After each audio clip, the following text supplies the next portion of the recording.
Senator Judge Mr. Cayetano. Presiding Alan? Officer, Rule 6 of the impeachment proceedings is that the rules of the Senate is suppletory, and if there is anything that affects the honor, integrity, or the functions of us individually or as a Senate here as an impeachment court, someone can rise on a question of personal or collective privilege. I won't do that, but may I just respond to what Senator Padilla said, since my name was mentioned and since the investigation announced by the NBI yesterday seems to be pertaining to this person as chairman of the 2019 Organizing Committee of the Southeast Asian Games. May I, maybe in the form muna of manifestation, unless the presiding officer or Senate President thinks that I should elaborate on by asking for time on a personal collective privilege, but I don't want to start that Senator proceeding. Judge Cayetano may make his manifestation. Okay. For the record, sir. So, first and foremost, sa sinabi po ni Senator Padilla, I won't ask na ipa-play na yung video, but quite exhaustive yung sinabi ni NBI Director about the Southeast Asian Games. So if the intention was to have a chilling effect, we already have that chilling effect. May 11, hinabol dito sa session hall na to ng mga ahente ng NBI si Senator Bato. May 13, nagkaroon ng enkwentro, putukan, pinipilit ng NBI na hindi sa loob ng Senado, but we have all the evidence that it was inside the Senate. Other incidents, I do not want to evoke a reaction or debate because I want to respect my fellow senators. Much of this has been vented in the media, is in court.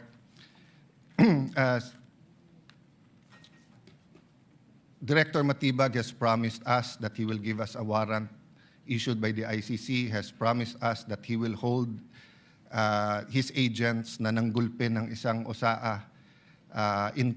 He will be the one to implement the contempt order and hold them in his office, but wala ditong natupad. So when I mentioned his name, his position the other day that it was bad taste, walang personal yun. I mean, regardless kung sinong, even if it was a secretary, an alter ego of the president who wrote the prosecution team or the defense team to say, pwede bang next week kasi may seminar, I would have said the same thing, di ba? Na, look at the gallery. Kompleto parati dyan from Congressman Ace Barbers to many Congressman Ridon. I won't name all of you, but you're busy people. But you think this is important, so you take time out and you are here. Diba? Of course, the prosecution team, you have to be, you are here. We are here, despite of many, many other important things. Not only investigations, not only the flood control, not only the BIR, not only, we're also talking about the nation being prone to volcanic eruption, to yung bagyo, buti, well, nasalanta pa rin tayo ng bagyong Inday. Ibang Inday ang pinag-uusapan natin dito sa impeachment. But still, we are here. So it was in good faith that I said, as an example, mukha namang masama kapag kayong isang bureau head. NBI director is a very important position, but it is a bureau. So if a bureau head, and tignan yung invitation, nakalagay sa invitation, or your representative, and we resolved it. So, aksidente ba na yesterday, suddenly after I mentioned it, and after, during the weekend, many have been talking about na dapat ata hindi 16. So, 21 na lang kami ngayon eh. So, 2/3 of 21 is 7. Pag nabawasan pa kami ng 3, 13 na lang yon. Pero some will argue, mabawasan lang kami ng 1 o 2, baka 13 na rin yun kasi wala naman half person o 3/4 person. So all of these issues are valid. Question, the chilling effect is there, but am I intimidated? Wala na akong choice. Ilalabang ko na to, gagawin ko yun ang dapat kong gawin.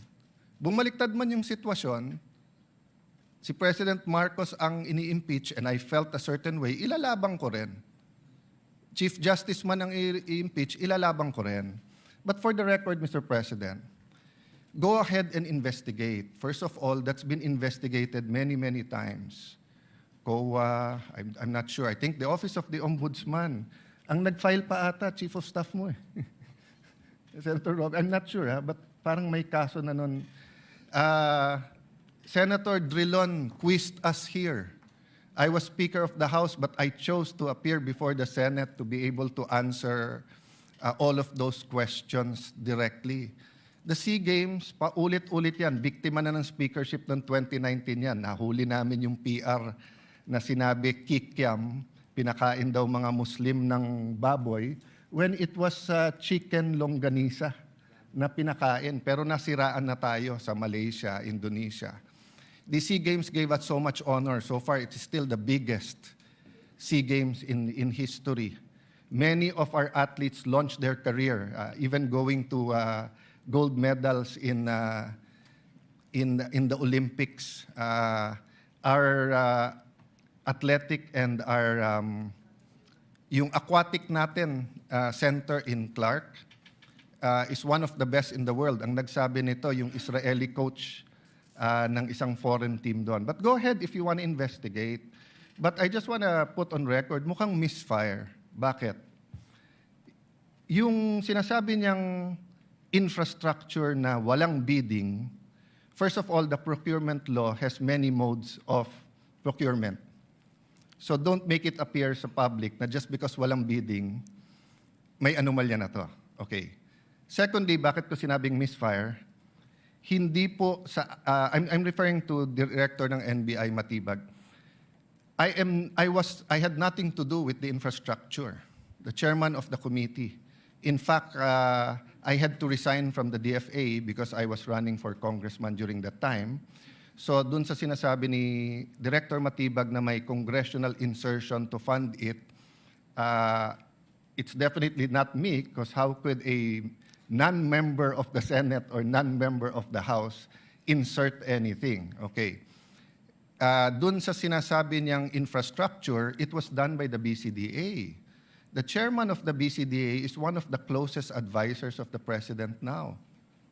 The president of the BCDA is one of the closest advisors and is a secretary now. And he said, medyo kaduda tong kumpanya na nanalo walang bidding. If I'm not mistaken, it's the same company who's making the City Hall of Pasig. Huh? So, I mean, if they want to investigate, go ahead. But by mentioning the organizing committee of the SEA Games, ako po chairman nun. At paninindigan ko po na napakaganda nung nangyari doon. At kung may anomalya, ako unang magagalit. So, go ahead. But my point, Mr. Chairman, honorable members of the court, sa prosecution, to be fair sa prosecution at marami akong kaibigan, I've never felt any intimidation from any of you. I mean, you've continued to be either friends or for those who are former friends but friends. I mean, I don't know if nagkamali lang ako but on the first day, I nodded ng konti kay Senator De Lima. Gumanon din siya, hindi ko alam kung na-acknowledge because we were friends once upon a time and this is a court. We owe it to each other to be professional, di ba? So wag tayong pumayag na someone like Director Matibag would do that. My point, Mr. President, Mr. Presiding Officer, he could have not announced it and investigated. Imbestigahan mo, tingin mo may mali, imbestigahan mo. But it is unfair to me and unfair to the court that kung kailan siya patatawag siya sa Monday, intimidate mo ako, hindi kita tatanungin sa Monday dahil mag-a-announce ka na iimbestigahan mo. Tapos sasabihin mo may insertion, tapos sasabihin mo hindi liquidated po lahat yun. So, let me talk of unfairness. Hindi ba unfair? Kung ako, babalik na rin ko, sasabihin ko, inimbestigahan ko na rin kahapon eh. Ang sabi sa akin, mainit ang ulo ni Director Matibag kasi may contractor na daw yung binigay na lupa para sa NBI at gusto niya sarili niyang contractor. Oh, would that be fair to him? No. It would be a marites accusation. So that's the same thing he announced yesterday. A marites accusation towards me that affects this court because I am now a senator judge. So I hope this is the last time that I'm going to have to speak about this. But definitely, we've been speaking about this, binabawasan talaga kami. Iniisa-isa. Even yung mga vlogger na malapit sa administrasyon, sabi, 2 down, 3 down, may kasunod na. Di ba? So, Mr. President, I want this impeachment to be a test that the 1987 Constitution works and that despite political differences, the prosecution and defense, I saw them after the first or second day, nagkakamayang kayo, nagkakamustahan. After the first or second day nung mainit na baliktaktakan dyan sa pre-trial, nagbabatian, di ba? Even in court. So we can't help but be emotional. We can't help but get mad at what we think is disgusting or sometimes crossing the line. But is there any question that for this verdict, whether it's for conviction or acquittal, to be accepted by the Filipino people, we have to make sure that the integrity of the court is intact. I will admit to you, nahirapan po ako. Wala si Senator Marcoleta eh. Iilan lang po kaming abogado dito. Si Senator Pangilinan, Senator Cheese, si Aimee is a law graduate, di ba? Pia. Senator Pia, Bam is a second-year law student and I'm encouraging him na tapusin niya. Total review na yung nangyayari ngayon. But it's not easy. 24 lang kami, nabawasan na ng 3. So I hope this issue of the integrity of the court becomes an issue for all of us. No, I'll repeat what I said when I was Senate President. Director, hindi mo kami natibag.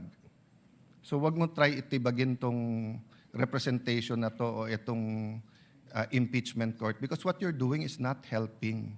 You investigate whatever you want to investigate. You want to investigate ba't ako nagpatubo ng balbas? Investigate mo, no problem with me. Pero wag mo nang i-announce kasi nga naaapektuhan yung integrity ng court. Thank you for the leeway, Presiding Officer.